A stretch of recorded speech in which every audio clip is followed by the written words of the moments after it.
Hello, everyone, and welcome to this Five Wishes webinar, Five Wishes conversation, to give you some tips on how you might be able to use Five Wishes with your family and the people who are closest to you.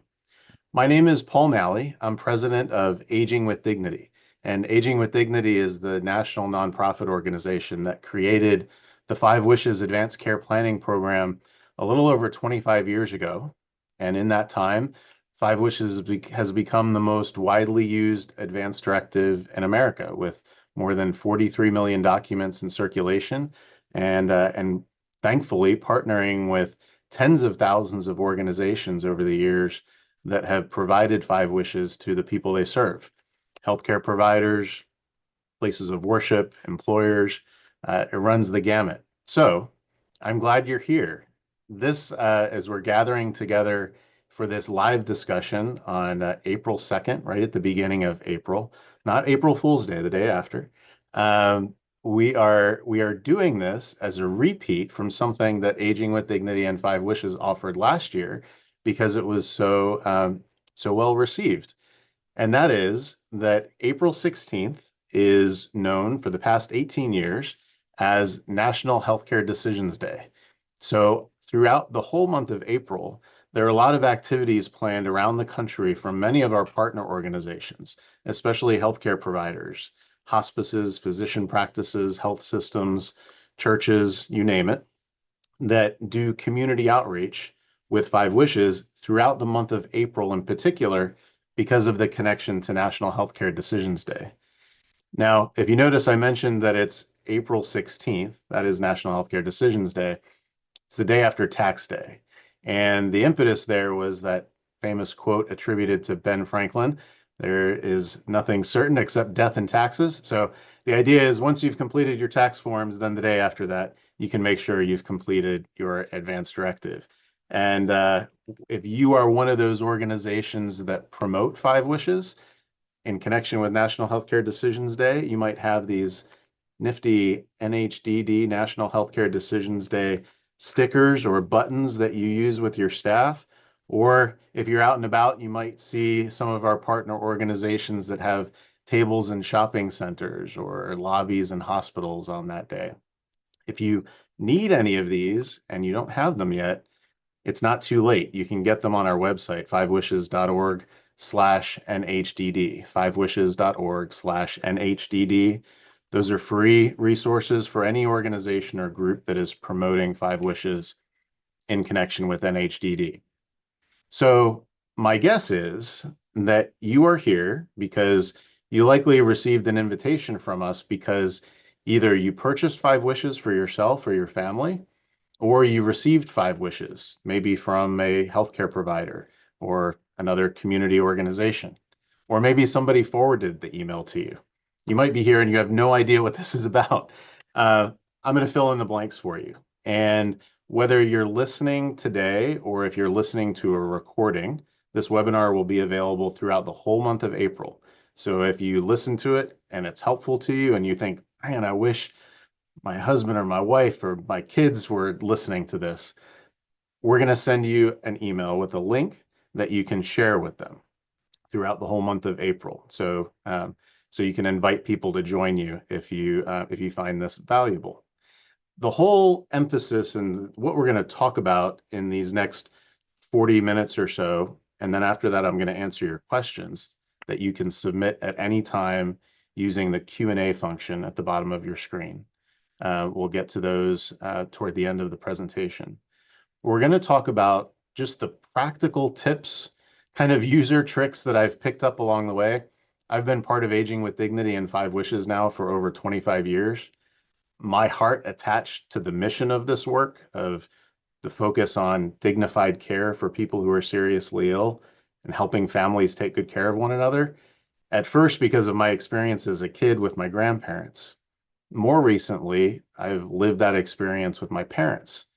And I've had the opportunity and really the honor over these 25 years of walking with and learning from the many, many people who we've served at Aging with Dignity and Five Wishes who have told us their stories. They've told us what's worked well, what didn't work well, and they want to do differently. So those are the things and the experiences that I want to bring to you today and keep this very practical. I'm kind of imagining this as a conversation that I would have if somebody in my extended family or a friend said, "Hey, Paul, can you meet me at a coffee shop and let's talk about five wishes and tell me what I need to know?" So I have my coffee. You can choose a beverage of your choice. If it's not morning, you can choose something else that inspires you to have an advanced care planning conversation to have in your mug. Uh, so I'm going to keep this informal and consider that as I'm sitting at a coffee shop or at a dining room table with you and telling you what I would want my family or my close friends to know if they're going to use five wishes. So before that, I'd like you to tell me a little bit about you. I'm going to ask Dave Simonson to bring up a poll for us. This is an anonymous poll. You're not going to be called out for your answers. I'm curious to know of those of you out there who are listening live. If you're listening to a recording, you won't be able to show your answer. But if you're listening live, please answer these five questions. We like the number five, so we stuck with five questions. The first is, do you have a copy of Five Wishes already? Five Wishes looks like this in the paper form. You might have access to a digital document, but the PDF also looks like this. So do you have a copy of Five Wishes already? Yes or no or not sure. We wanted to make sure everybody had an option. So if you're not sure, click not sure. Have you completed your five wishes? Either choose yes or partially if you started it, but you haven't completed it. Maybe you haven't signed it yet. You can answer no if you haven't started it at all. And it's okay to be honest. I'm really not going to call you out. I'm not going to spotlight and Zoom Elizabeth in St. Louis and ask you why you haven't completed your five wishes. No shame here. Uh, so just be honest. Number three, have you talked with your loved ones about your five wishes? So that means, have you had any kind of conversation with your spouse or your adult kids or your parents, your closest friends? Number four, have you talked with your doctor about five wishes? Yes, no, or not sure. And then number five, where is your completed five wishes stored? Either at home, easily accessible, in my safe deposit box. Again, no shame, but I hope that's not where it is. I'll tell you why later. In an electronic registry, or I don't know. So if you could complete all of those questions, each of them, I'll give you about 5 seconds more, and then we'll take that poll down. All right. Three, two, one. We'll bring the poll down. And I won't tell anybody your specific answers, but we do get to look at the answers as a group. So here's what you said. I'm imagining again, we're all sitting together in a coffee shop at one table, maybe a big table. And 84% of you have your five wishes, have a copy of Five Wishes. That's great. And a good majority of you haven't completed it. And that's pretty normal. So you're in good company.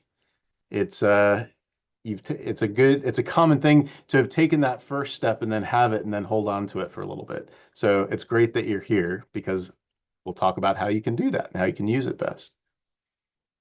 Have you talked about it with your loved ones? Have you talked about five wishes with your loved ones? Actually, about half of you have. So this is really interesting because the majority of you haven't completed your five wishes yet, but the majority of you have talked to your loved ones about it, which is really interesting. And we'll talk about some of those dynamics. Have you talked with your doctor about your five wishes? Vast majority, 84% said no. Again, not uncommon. I'll give you some tips on how to do that. And most who have completed your five wishes have it at home and it's accessible. Some of you might have completed your five wishes and you know it's there, 30%, but just aren't sure where. That's also common. Okay, great. All right, that's helpful.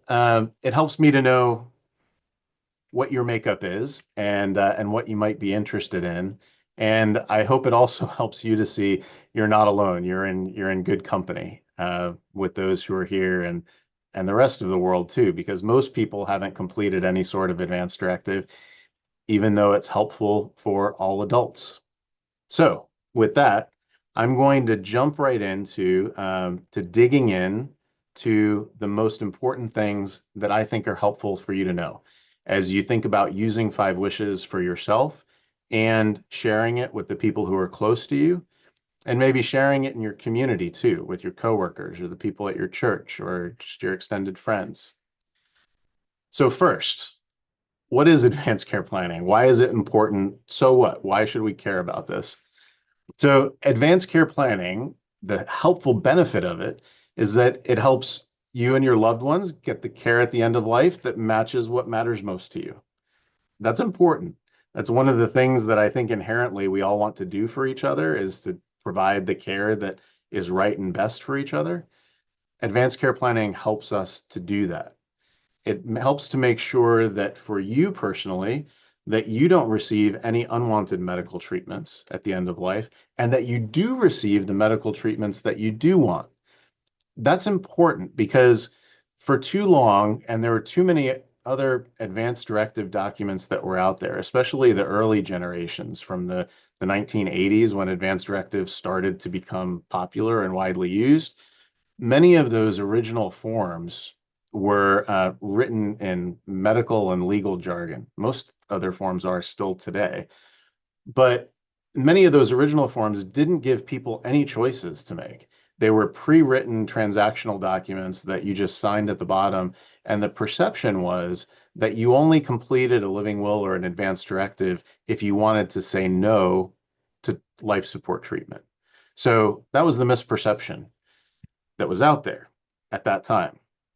We changed that with Five Wishes because we wanted to give you something because people were asking for it and we wanted it for our own families that let you say, here's what I do want. Not just here's what I don't want, but here's what I do want regarding medical treatment and also just personal care. It's also important to know that advanced care planning, as you're thinking about it and why it's important to you and the benefit to you, is that this is about making sure that if something happens to you, an accident or a serious illness, you'll receive the care that you want and deserve. And it also makes sure that your family members or your close friends, the people who might be involved in decision making, make sure that they have the information that they know, that they need to know to make good decisions for you. And it helps you in case somebody who you love is seriously ill and you're the decision maker. We don't want to be in that place where we're called on to make decisions for someone without any guidance. Because one of the things that we have noticed, and I've noticed this in my travels all around the country, talking about advanced care planning with families and with healthcare providers and in big cities and small towns and people of all different backgrounds and traditions and cultures, I believe wholeheartedly that one of the unifying forces that we all have, something that is inherent to each one of us, is a desire that's baked into us as human beings that we want to take good care of the people we love, our parents, our spouse, our kids, close family, close friends. We have that desire to do the right thing for them, to make the right decisions for them. But sometimes we don't know what to do. We don't know what the best thing is. Uh, one woman said this to me very plainly. She said, when my husband was very sick and I was caring for him, I realized he was dying, and I've never cared for a dying husband before, and I didn't know what to do. And that really resonated because I can imagine that. I think that's, as a parent of young children, I have both young children and adult children now, you know, parents often kind of throw off this aside comment about, oh, I wish they came with a book of instructions referring to our kids, right? I wish somebody would just tell us what to do because we want to do the right thing. Caregivers often say the same thing. I want to know what the right thing to do for my mom or dad is, and but I'm not sure. I don't know. What's worse is if there's disagreement.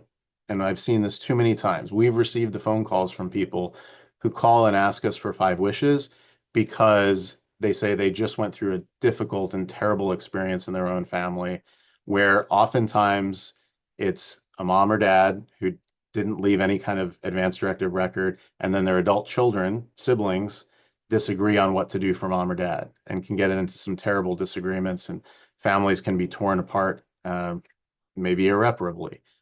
It has happened. And I say that because that's something that we have learned because we hear from people all the time who say, I just walked down this road with my parents and I don't want my kids to have the same experience. So they contact us asking for 5 wishes. I offer that to you just so that we can learn from it because almost everybody says, I want to spread the word so that other families can benefit from making these decisions ahead of time.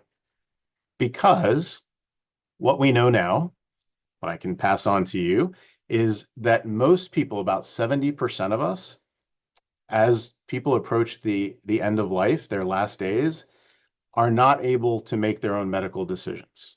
So this is a big deal. This means that 70% of the people, as they approach the end of life, for some period of time leading up to that moment, have a period of time where they can't speak for themselves. So somebody will need to speak on their behalf. And most people, 2/3 of us, haven't talked with any of our loved ones about what we would want or given a written advance directive. And most people, 80%, think it's important. So practically, there are no big surprises here. The kind of fact of the matter is decisions will need to be made for almost all of us at some point in time. And if we don't give a written record of what's important to us and what we would place value on and who we would trust to speak for us, then somebody is going to have to guess. And it may or it may not be right. It may or it may not be what we would have wanted. And it may or it may not lead to disagreement within families. We also know, and this is documented in national research that has happened and has repeatedly looked at research over the past few decades, looking and asking people what would be most important to you if you knew you were near the end of your life. People say, I want to be comfortable. I don't want to be in pain. I want to have people with me, my loved ones, my friends, my family, if that's possible. Sometimes people say, I'd like to be at home. Sometimes people say they don't want to be at home. Sometimes they say, I want to have some control or some say in what decisions are made about me, even if I can't speak for myself. And a lot of people talk about personal relationships, expressions of love and forgiveness and spirituality, and thinking about what happens after I die. Those are all the things that come to the top of people's minds when they think about here's what's most important to me. Now, the challenge was that when it came to advance directives and living wills, they didn't typically address any of these issues. So back up just a second. Here is most of the people in America, by large numbers, saying, here's what's important to me. Here's what's important to us, flashing light. And then look at advanced care planning. Does it ask about any of that? Does it give you a chance to say, here are my wishes for pain. Here's here's who I'd like to be with me. Here's who I want to make sure that I know that I love them. None of those things are typically included in an advance directive. That is why 5 wishes has become so popular and so widely used. When Jim Toohey, the founder of Aging with Dignity, created 5 wishes over 25 years ago now, he drew on his experiences in working with Mother Teresa of Calcutta. He was Mother Teresa's legal counsel for the last 12 years of her life. And maybe even more importantly, connected to the mission of our work, he lived in a home for the dying that she opened, Gift of Peace House in Washington, D.C. He also worked in many other missions all around the world, India, Mexico.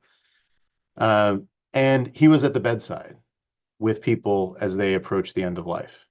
And he saw the same thread that we just looked at in the national research that identified here are the things that are most important to people, matters of the heart and soul. He saw that to be true in that home for men who were dying. We see it to be true in hospitals and nursing homes across America. We see it to be true in homes that we visit and in homes that we live in. That's why we created 5 wishes to be different. Number one, we knew it was important to be in a simple format, everyday language, so you don't have to have a law degree or a medical degree to figure it out. And by the way, I am not a attorney or a physician, so I'm not here to provide medical advice or legal advice. But we worked with some of the best medical and legal experts in the country. We worked with the American Bar Association and their Commission on Law and Aging that helped us with the legal review of Five Wishes so that it now meets the legal requirements in almost all states in the standard document. And top medical experts, especially palliative care and hospice professionals, that helped us with Wish 2, and nurses and people who had been at the bedside, and family caregivers. Five Wishes was really designed not to fit the convenience or the needs of healthcare systems, but really to focus on what people care about and what caregivers want to be able to do to express care and love for their family member or friend who's very sick. So Five Wishes grew organically by people saying, yes, this is important for me and for my family, and we want to use it. Then it grew to doctors' offices and hospitals and long-term care facilities and employers and large and small organizations and community groups that started providing Five Wishes to the people who they serve. Now, as a reminder, I know most of you have a Five Wishes, as you indicated in the poll at the beginning. If you don't have it yet and you want to get a copy, you can do that on our website. It's fivewishes.org. And there is actually a great April discount for National Healthcare Decisions Day. The digital document that we provide that you can share with other people is half off just for April. So that's on our website at fivewishes.org. Now what I'm going to do is spend a few minutes drilling into the document.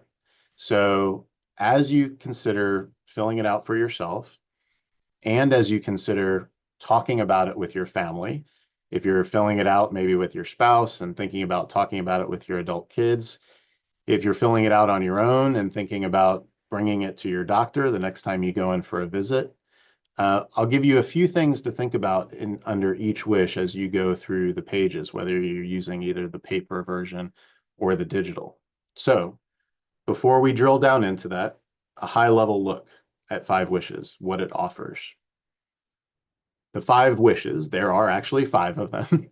The first wish is focused on naming a person who you trust to be your healthcare agent to make decisions on your behalf.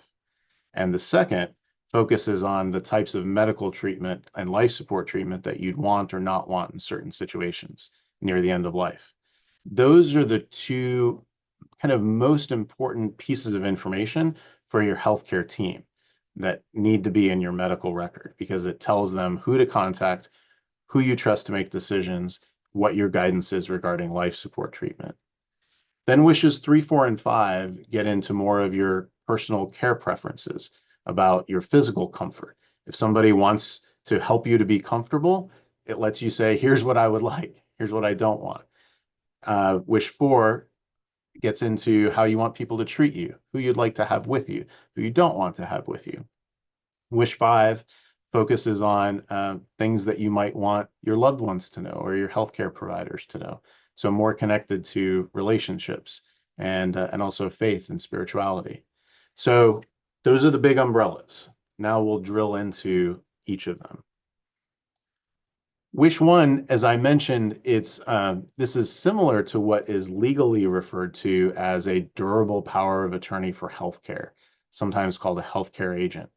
But in a nutshell, and I think this is an example of how we've changed the language around just to make it plain and easy to understand, instead of calling it Wish 1, durable power of attorney for healthcare, that page says, Wish 1, the person I want to make healthcare decisions for me when I can't make them for myself.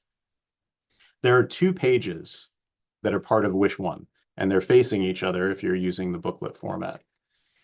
On that left side of the page, under Wish 1, you have the opportunity to name your first choice as your healthcare agent. And then there's a chance to name a second choice and a third choice. So these are backups. As you think about naming a second and a third choice, this would say, if I name, say, my best friend as my first choice. And my doctors try to call him and he's not available, then they're going to go to, I guess, my second best friend. Whoever you pick as your second choice, your healthcare team would go to if your first choice isn't available or isn't able to make decisions on your behalf. Now, here's something that's really important that is a distinction about wish one that's different from wish two. Wish one comes into play anytime you are not able to make your own medical decisions in that moment. It could be because you were just in an accident or you just had surgery and you're coming out of anesthesia. And in that moment, you are not of sound mind to make medical decisions for yourself. There's no qualifier in there that says that you're near the end of life, you have a terminal diagnosis. That is not on the radar right now yet for wish number one. Wish number one is all about any time you can't speak for yourself for any reason. That could be a limited time, like I said, because maybe an accident or an injury or an illness or recovering from surgery. If something comes up and your healthcare team needs somebody to make a decision and you're not able to speak for yourself, they need to know who to go to. Now, most states have written in their state laws and their state statutes kind of a pecking order of next of kin, where the state recognizes an order of relationships and says, okay, if somebody in the state of Florida can't make their decisions for themselves, then the next person would be a spouse or an adult child or a sibling on down the list. Florida actually has 13 different rankings, I think, of family. And it goes down to the bottom of anyone who knows this person and who might have an idea of what they would want. But as you might have experience in other areas, state laws are not always perfect. They do the best that they can to give direction if people have not taken the opportunity that Five Wishes gives you to name a healthcare agent. If you haven't taken that opportunity, which is a right that you have to name somebody who you trust, then state law basically has to do it for you. It has to make the assumption that the person who has the closest family relationship with you is the person who knows you best and who would speak for you. So that means if you or somebody in your family, somebody who you love, one of your friends, has not indicated who their healthcare agent is, if they're not able to make their own decisions, then at some point, healthcare providers would be required to try to find that closest family member to them according to the law's structure. And for some people, that closest family member, according to the legal structure, might be somebody who is not that involved in their life at the moment. That can be a rough situation. So, bottom line is, even though states often recognize next of kin decision makers, it's really important for you to give thought to who the right person is for you. And it may not be your closest family member. We hear from lots of people who are happily married, by the way, who choose somebody other than their spouse. They might choose a best friend. I know one man who said, "Yeah, I want my wife and kids to be focused on me and being a good caregiver, and I have my best friend. He knows me well, and he would be a good decision maker for medical treatment." Well, great. Give thought to who that is. Somebody who would know your wishes, understand them. Somebody with some backbone who'd be willing to stand up for you if they need to. One of the common questions we get here is, what if the person who would be a good decision maker for me is on the other side of the country? I think honestly today with communication being what it is, it's more important to put the emphasis on getting the right person regardless of where they are, even if they're on the other side of the country, as long as they can be reached. Sometimes, it's helpful to have that caregiver who's on the ground with the person, able to be in the hospital or the long-term care facility. That you'll know what's best for you. The guidance that I would just offer is that I wouldn't eliminate somebody just because they're in a geographical area that's different from your own. If they're the right and best person, it can still work as long as they can be reached easily.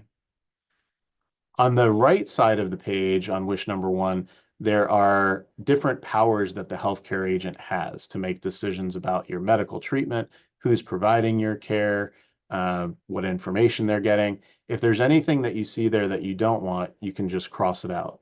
And then it provides blank lines where you can write any additional instructions to your healthcare agents or any limiting powers that you want to have for them. Another question that we commonly get, and I bet some of you have it, is it possible to name these three people or multiple people to serve as my agent at the same time? And the answer in most states is usually no. So, in other words, could I name my three kids to be my healthcare agent altogether? While state legal structure doesn't usually provide for that, um, I don't think it's a good idea for a couple different reasons. But number one, many states don't recognize that structure of like a healthcare agent by committee for all the reasons that you might suspect. But imagine you are the doctor or nurse who's taking care of somebody in a hospital, and you find out that they've named three people to serve as their decision maker. So now what do? You have to contact all three of those people. Well, what if those three people have three different opinions on what to do? Or what if it's two against one? You can imagine. So despite our kind of natural instincts to want to keep everybody together uh, and not pick a first choice, especially among kids. I know this is hard for parents. I mentioned I have adult kids, so I can understand this even more now. To say to one of the kids, okay, you're my first choice, and then you're my second choice. That's true in structure, but you can let them know and you can use these blank lines to say, I'd like for my family to try to come to consensus if that's possible, or I'd like my kids to come to consensus if that's possible, or uh, I'd like my kids to talk to my priest or my rabbi or my minister. Any of those types of little points of guidance would be helpful. And make sure that you've still named that designated first choice, second choice, third choice, and give them instructions that you want in the blank lines. You'll see that blank lines carry over also into wish number two. Uh, wish number two is similar to what many people think of as the living will because it talks about life support treatment. There's a common definition that is written there that says what life support treatment means to me.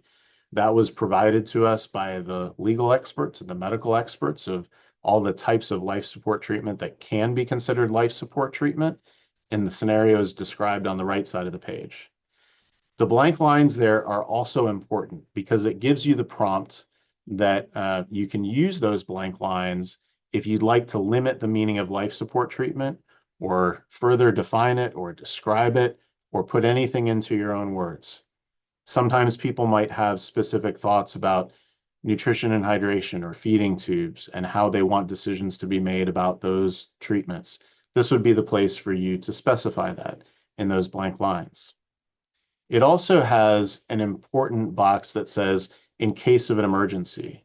And it lets you know that any advance directive that includes five wishes is about looking into future scenarios. It's saying, if in the future I'm near the end of life and I can't make my own decisions, then here's what I would want. That's very different from an emergency situation. Classic description: if I fall on the floor right now in my office and my coworkers call the paramedics, which I hope they would do, uh, paramedics come, and in that moment, they have no idea and they can't assess where, what my condition is. If I have some other terminal condition, they just know I'm in a crisis. And it's their responsibility to do everything that they can to save my life, to stabilize me, to get me to the hospital. An advance directive that says I don't want life support treatment if I'm terminally ill won't stop that from happening. The only thing that would stop that from happening in almost all states is a medical order. Sometimes it's called a do not resuscitate order, sometimes goes under the abbreviation DNR or DNRO. In some states, they have a different structure called a POST or a POST or a MOST, a physician's order for life sustaining treatment. The big difference there is that any medical order is actionable immediately. It's not looking into future conditions. It's saying, in your current condition, here's the treatment, CPR, other life support treatment that you want or you don't want. So then paramedics, if they come, EMTs, know this is an order based on this person's current condition and they follow it. So those orders are really only appropriate for people who are living with a serious illness or very frail, have had conversations with their doctor to know, given their current medical condition Here's the best thing to do in case their heart stops or they stop breathing. So that's a practical tip to make sure that if you or if a family member are in one of those situations where you're living with a very serious illness or near the end of life, it's important to talk to your doctor to ask if a medical order would be appropriate. But for everyone, for all adults, everybody 18 and over, we're still on wish two here now. The second side of wish two, now that you've defined life support treatment, you're going to be asked to make decisions about whether you'd want it or not want it in these limited scenarios that people are likely to be in near the end of life. And those scenarios are described as close to death, in a coma and not expected to wake up or recover, or permanent and severe brain damage and not expected to recover. And in each of those scenarios, you pick the best option, the one that matches your preferences. There's not a best option. It's the one that sounds best and right to you. Either I want to have life support treatment, or I don't want life support treatment. If it's been started, I want it stopped. Or a third middle ground option that says I want to have life support treatment if my doctor believes it could help, but I want my doctor to stop giving me life support if it's not helping my condition or symptoms. So again, choose the one that sounds like it's best and right for you. Keeping in mind that if you've named a healthcare agent in wish number one, that person, one of the powers that's granted to them on the right side of the page is the power to interpret any instructions that you've given in this document or elsewhere. So they should still be involved in decision making at all times. But it's important for that healthcare agent to have something in writing to be able to show to other family members or to the healthcare team, okay, I'm making this decision for, say, my dad, my mom, whatever the case is, because we talked about it. I remember this conversation, and dad said he wanted this and he didn't want that. And here's what he said in wish number two. And, hopefully that matches. Hopefully what you've checked in the document matches your conversation. The important part here is that each of these scenarios that are described have as the qualifying condition, in addition to the first part of the sentence under each of those scenarios, it says, and I'm not expected to get better, and life support treatment would only delay the moment of my death. So these are conditional questions. It's saying, I've defined what life support treatment can be, and in these scenarios, here's what I'd want, and here's what I don't want. Then at the bottom, there's an open-ended prompt, and it says, in another condition under which I do not wish to be kept alive with life support treatment. If those three scenarios did not describe everything that you would want to convey, there are blank lines there for you to be able to write that. There are some states that specifically define the term end stage condition, END, end stage condition. That might be the end stages of severe chronic illnesses, dementia, you can fill in the blank. This is the space in these blank lines where you can put your wishes in your own words. If you have specific thoughts, feelings, guidance on that, you can put that in those blank lines. Some people leave the blank lines blank. Some people cross it out to make sure that nobody goes back and writes in something different. Some people will add pages to their five wishes. If you're filling out the paper form, you can, of course, write on the lines, you can write in the margins. If you're filling out five wishes digital, you can type in comments. And if you type more than what the lines provide, then it will attach it as a page at the back of your document. So it's a chance for you to really customize it and make it your own. All right, so now we're going to pivot as we turn to the back half of five wishes, and really the part that I love the most and the part that we hear the most about. In all these 25 plus years now, the comments that we get, mostly from family members who have cared for somebody who filled out five wishes and they used it, they almost always talk about wishes three, four, and five. In each of these wishes, they're set out in this format where there are bullet points that have affirmative statements that say either I want or I don't want this, or I wish to be, massaged, I wish to have personal care. If there's anything that you see that you don't agree with, that you read and you think, I'm not so sure about that, you can cross that out. The first bullet point says, I don't want to be in pain. And I've never seen anybody cross that out, right? Nobody says, bring on the pain. So nobody, I haven't seen anybody cross it out. Uh, but take a look at the second part of that. It says, I want my doctor to give me enough medicine to relieve my pain, even if that means that I'll be drowsy or sleep more than I would otherwise. And for some people, that changes the equation. Some people, their kind of lever would tilt more toward wanting to be awake and aware and present with family. And I know somebody who indicated that. And other people would want to say, one of the most important things to me is that I don't want to be in pain.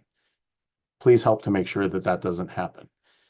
Those are the types of things that you can either write in the margins. I know people have gone through five wishes and put a star next to it, or underlined certain things, or highlighted certain things. This is a template that you can use and really just personalize it so that it conveys what's most important to you.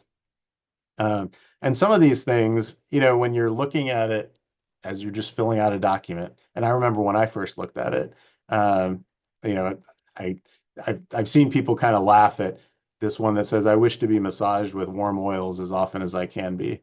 And to some people, they think, wow, that sounds great. I'd love that. I'll tell you, when I filled this out with my mom, she got to that point and she kind of cringed. And I said, well, what made you cringe? And she said, I got a massage one time in my life and I was so ticklish. I hated it. And she said, I don't want anybody to touch me. She meant like a shoulder massage. Uh, and I said, okay, well, that's good to know. And then I said, well, Mom, well, how about a hand massage? You like to have your nails done, your toenails done. What about a hand massage and a foot massage? And she said, oh yeah, that would be great. And I mentioned to you that we've heard incredible stories from families who have talked to us about their experience. That one for me is one that I will always remember. As my mom approached the end of her life, in our home, we had the help of excellent hospice nurses and volunteers in our home for 9 months. In that last week of her life, I remembered her saying that she liked her hands to be massaged and she wanted her nails to be done.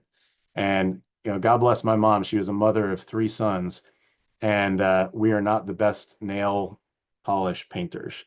Uh, but her nails looked really darn good, and we had them looking sharp. It was my other brother who did it, but we had her favorite lotion that we were massaging her hands with and her feet, and it was beautiful in that moment to be able to do that for my mom and to know that I wasn't just making it up. I wasn't just doing something because I wanted to do it for my mom, but I was doing it because she would have appreciated it. She did appreciate it, and she asked for it. Those are the types of things that we hear from people on wishes three and four. Wish four gets to my wish for how I want people to treat me. I want to have my hand held if possible. I want to have people by my side praying for me. Sometimes people list a list of people they want to have with them and then other people who they don't want to have in a room. I remember one woman, she said, oh, I want people praying for me and I want my friends and my family to pray for me, but please don't put my name on that list that they read out loud at church. I don't want everybody to know my business. That was her thought. She wrote it in Wish 4, and her family, her daughters, they said, "Yep, this sounds like my mom, but I probably would have put her name on the list that they read out at church if we didn't see this." These are the little things. Remember back to that idea, this unifying concept, this thread that we all have, this baked in inherent thing that we want to take good care of the people we love. These daughters, they would have done what they thought was right and best. And, it would have been okay maybe if they put their mom's name on that list at church, but it felt really good for them. And they knew that when they said, okay, well, let's just tell her close friends that she really wants them to pray for her. And let's honor what she wanted about not being on the list at church. Those things, they might sound important, but I can tell you, as even a caregiver myself, when it's something little like that, and especially when you're thinking there's a whole lot I want to do that I can't do. I can't make mom better. I can't fix all of this, but I can make darn sure that I do what she asked for. That's gold. It really is. And that's what we hear from people all the time. Wish five, again, now wrapping up in this same format of anything that you see that you don't want, that doesn't sound right to you, you cross it out. But these are the sections that allow people to say, I want my family and friends to know that I love them, to ask for forgiveness, to give forgiveness. Sometimes people are filling this out and they think, well, yeah, this is really important. I want to make sure that so and so knows this about me. And sometimes they're prompted by looking at that to think, well, I might as well not wait until the end of my life and I might as well just tell them now. That has happened with five wishes. It also, in Wish 5, gives you a chance to say what you would want after you've died. Wishes for a memorial service or a funeral, if you want to be buried or cremated. There's an open-ended question down at the bottom of Wish 5 that's basically a prompt to say, if anybody asks about how I want to be remembered, please say the following about me.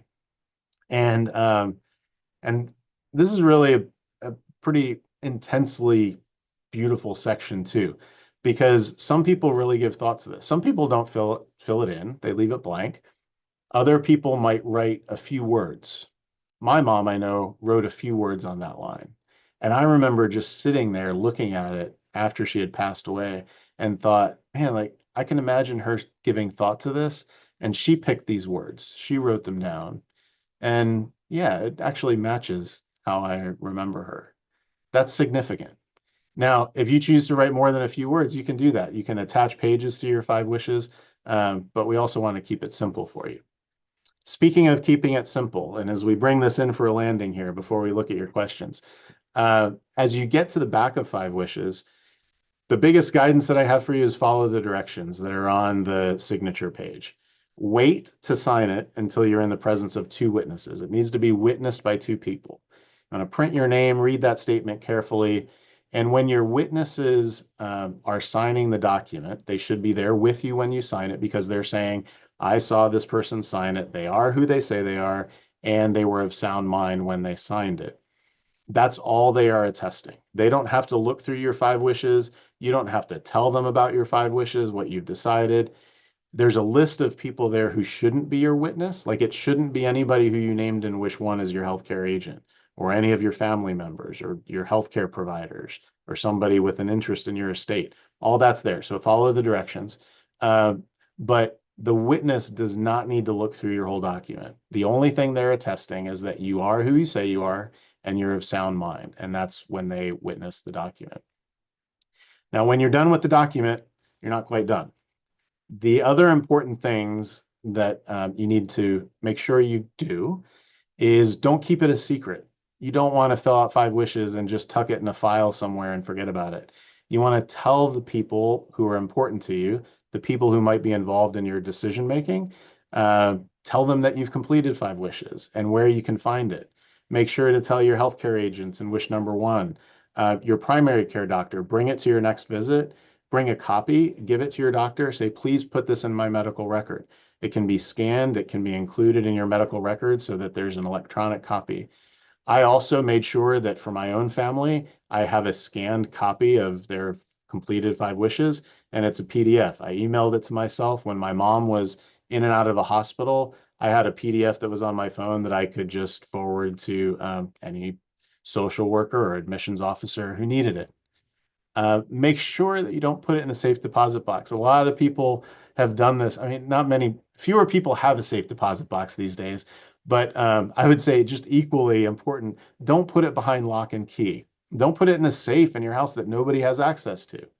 Make sure it's, maybe in a top dresser drawer or a file cabinet with important papers that's accessible to people, not under lock and key. Make sure your family knows that it exists.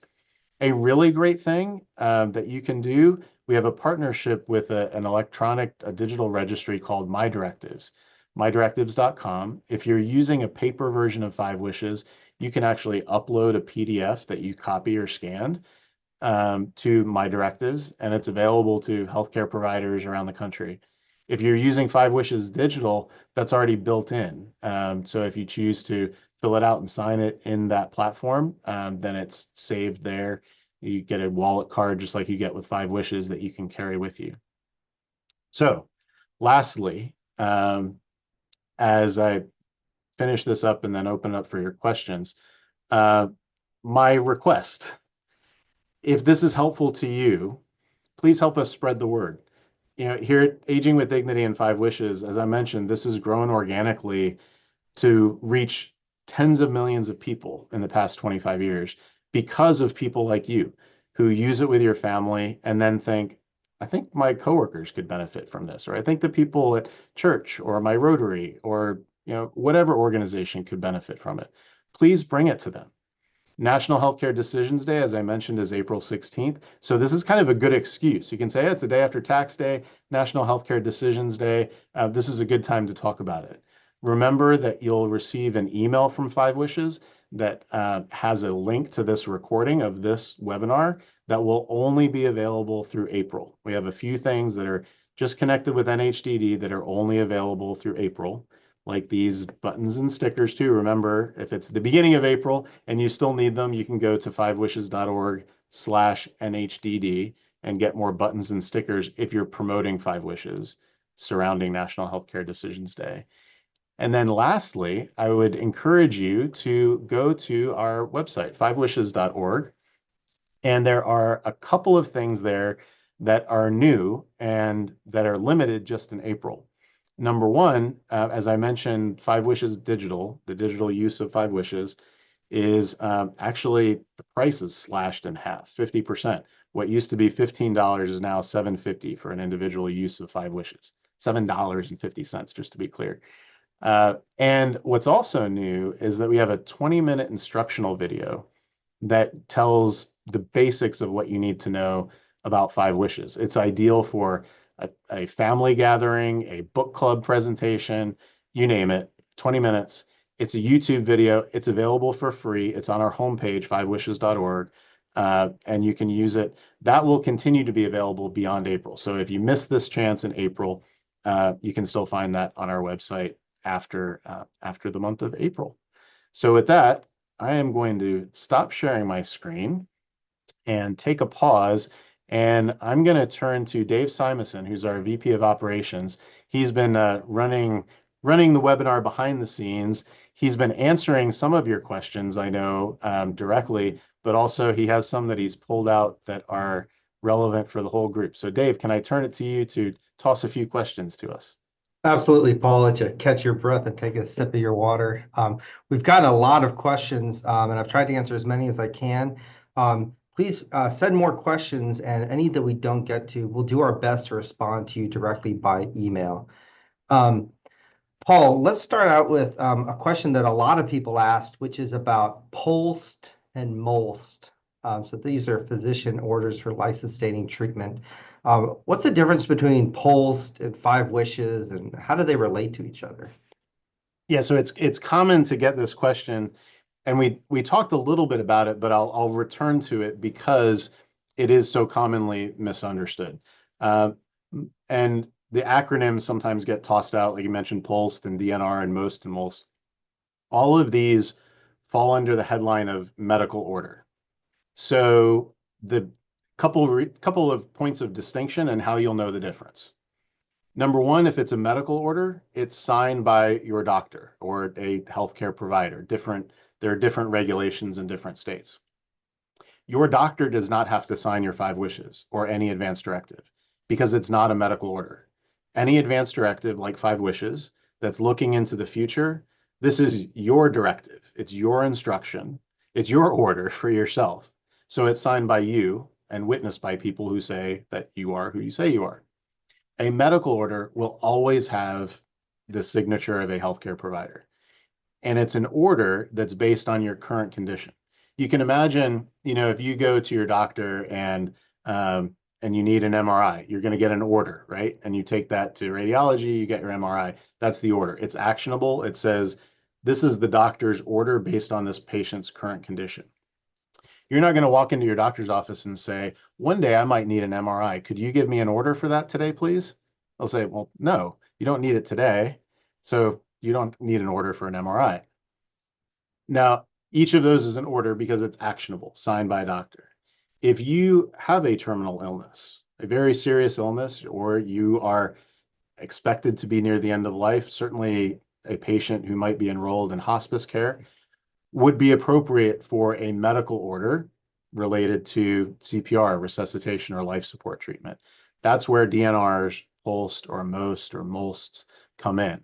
They're medical orders based on a patient's current condition, likely for patients who have a life-limiting illness, uh, certainly patients who are receiving hospice care, others who have serious or end-stage conditions where they've discussed the condition with their physician and they know what is likely to happen and what types of treatments they need or not need and what the impacts of them would be.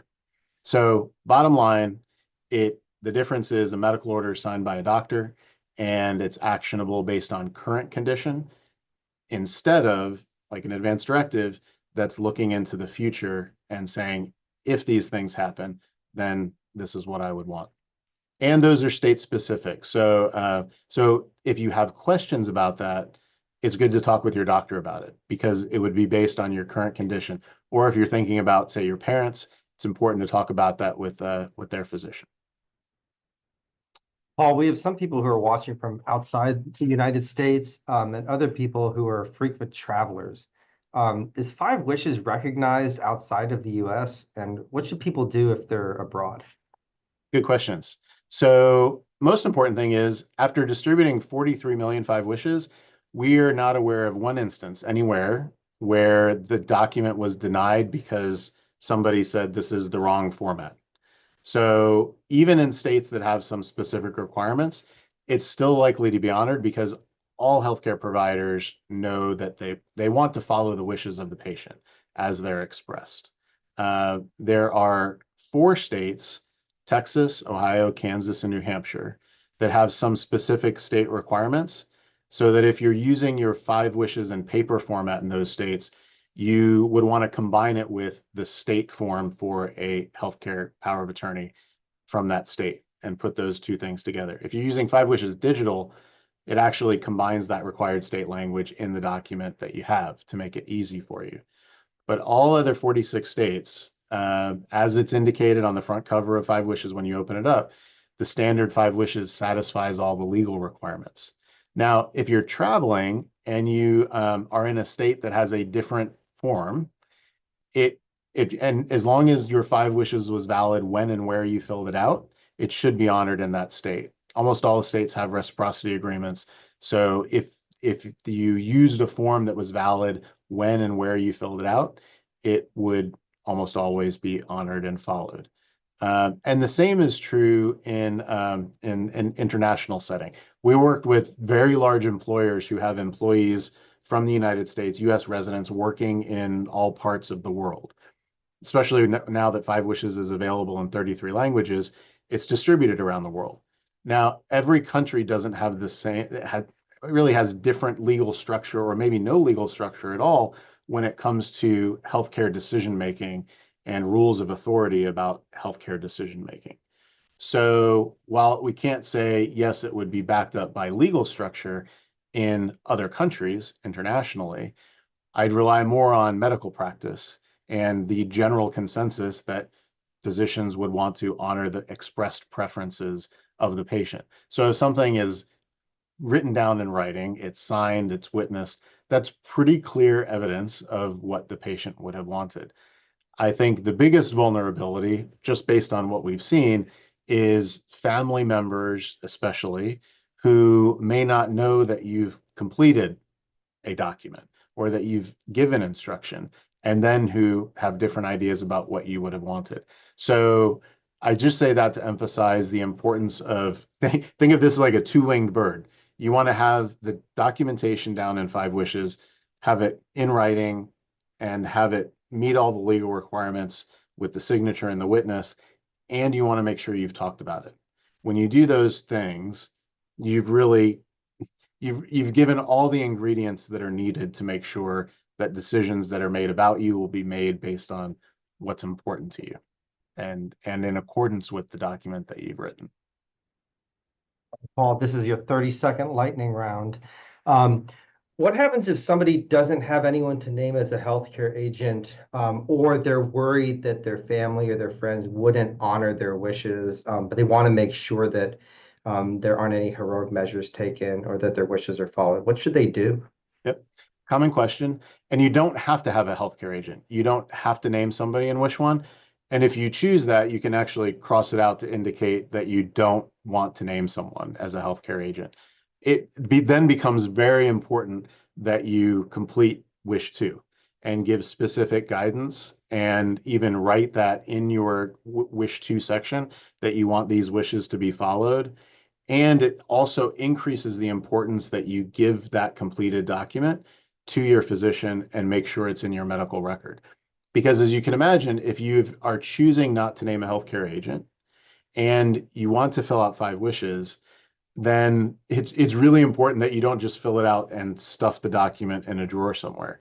You want to make sure it's accessible when you can't speak for yourself and when your healthcare team is wondering, so now who do we talk to? Uh, if if there's a situation where a decision has to be made, your healthcare team will look at the evidence that they have about what you would have wanted. Now, if if it becomes entangled and there's disagreement, maybe there are family members who come in from out of town or don't know you well and want to do something differently, they would still be bound by the instructions that you've given because if they are recognized as a decision maker, their responsibility is to make decisions that match what you would have decided for yourself. It's not like they can make decisions just on a whim. So, so you don't have to name a healthcare agent, but if you don't, it increases the importance of being clear in wish number two and making sure the document is in your medical record. Any other lightning round? I think that's all we got with the time. We'll respond as soon as we can via email to anyone whose questions we didn't get to. And thanks for everyone for joining us today. And I'll let you wrap up here, Paul. Very good. Yes. Thank you. Remember, check out the resources that we have at fivewishes.org for yourself, for your family, for the communities that you serve. We really do rely on your help to spread the word. Those who have seen the benefits of Five Wishes, let other people know about it. Give it to them, share it with them, and check out the resources at fivewishes.org and let us know how we can be helpful. You can contact us there either by email. There's a toll-free number, 1-888-5-WISHES, 594-7437. And we're always happy to be helpful to you. Thanks for showing up today. Thanks for sharing the link to this webinar. And thanks for spreading the word. Happy National Healthcare Decisions Day to you too. Bye-bye.